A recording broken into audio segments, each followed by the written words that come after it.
Cut. Speaker कोणाला आणि तो म्हणाला, "ए अक्षरा, हा तुला काय वाटलं हे असं पोरटकी खेळ खेळून तू मला मनवशील? हा मी पागळून जाईल? अगं सोड. आयुष्यात पहिल्यांदा काहीतरी स्वप्न बघितलं होतं तुझ्या सोबतीने आणि ते तुझ्या सोबतीने मिळवलं सुद्धा होतं. पण तू काय केलंस? फार वाट लावलीस. सगळ्या स्वप्नांचा ना माझा चोळामोळा करून टाकलास तू.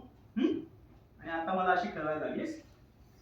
मी अजिबात येणार नाही. ऐकतेस ना तू? अक्षरा. ऐकते मी. तुमचा सगळा राग शांत झाला का? नाही नाही झाला शांत. मग मला भेटा आणि तुमचा सगळा राग शांत करा. अजिबात भेटणार नाही आम्ही. तुम्हाला भेटावं लागेल. काय